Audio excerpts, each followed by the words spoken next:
With that in mind, I'd like to turn to two simple psukim in this week's Parsha.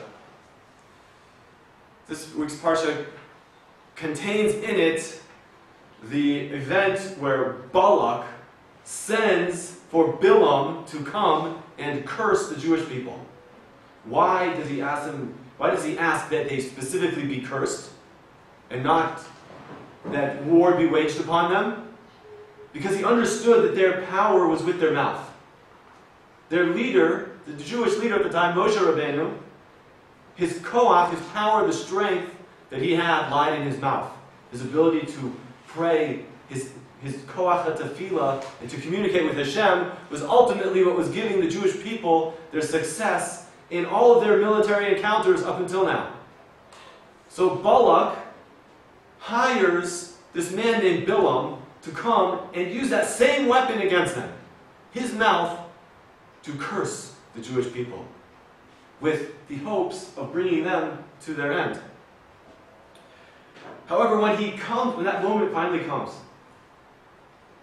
the Torah says, as Bilam relates, how could I curse that which Hashem hasn't cursed? Basically, this people is uncursable. And why is that? So the next pasuk says something fascinating. Ki merosh tzurim erenu.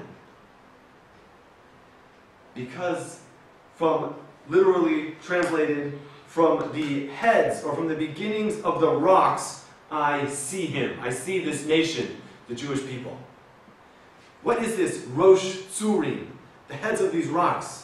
So Rashi says something amazing. He says, I am looking at their heads, or at their very foundation,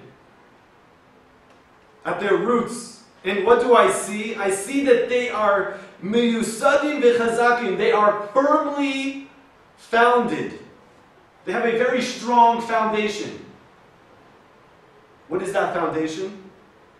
Rashi first explains, Kitsurim v'gavos halalu. Like these rocks and these peaks of these mountains. Mountains are something that are firmly founded.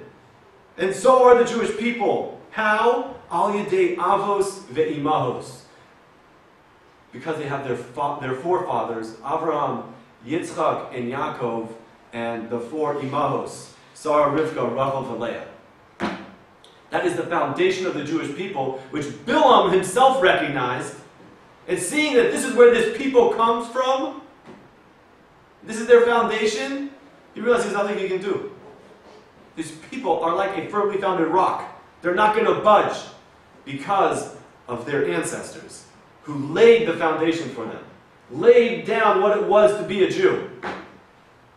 We turn to the Avos and the Imahos to find what it is to be a Jew. That is where our foundation begins. There's a Mishnah in Pirkei Avos which says something fascinating. If you ever ask your question, how does one make it into Olam Haba, into the next world? Or how does one make it to the place next door? Gehenna. The Mishnah in Avos says that anybody who has these three midos is a Talmud, is a student of Avraham Avinu, of Abraham our father. And these midos are, he has an ayin tova, he sees good, he's able to perceive things in a positive way. A ruach nemucha, meaning he's self-controlled. He's not running after his desires. He's humble. He knows his place. And as well, nefesh shafela. A Talmud of Bilam, however, is the opposite of all of these things. He sees evil and ayin ra. He sees something else that somebody has. He wishes that bad for that person. He has a ruach gavoa. His taivas, his desires are all over the place. He's very haughty. And in nefesh rechava, his desire, he wants more and more and more. He's never satisfied. These are what the desires, these are what the Talmidim, the students of Bilam are. And ultimately the difference the Mishnah says there in Avos is that the Talmidim who possess these character traits, that's what a midah is, a character trait of Avraham Avinu, they'll get this world as well as the next. Whereas the students of Bilam will have a much shorter journey because all they're really going to get is this world.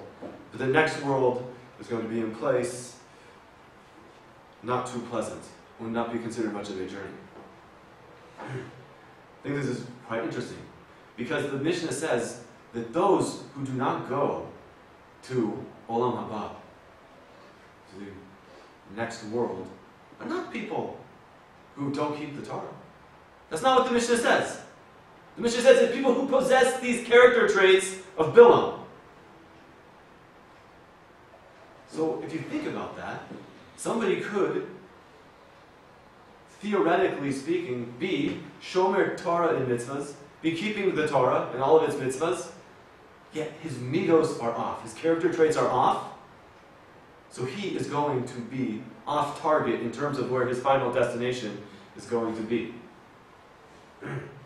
This, I think, is something that we can apply to ourselves. We should ask ourselves a question. Who is our Rebbe? Who are we learning from? Who are we the Talmidim of? There are many teachers in the world today. Hollywood is a very, very popular teacher. Hollywood has millions of Chasidim. Millions of students. Where are the students of truth? Does truth have its Chasidim? Does truth have its Talmidim, its students? That is what we have to ask ourselves. Who are we learning from? And no matter what we're doing with our spare time or how we are focusing our lives, how we think everything is going in the right direction, we have to ask ourselves, really, what's getting in here? What's getting in our head? Who or what is our teacher? Wish everybody a good Shabbos. Thank you.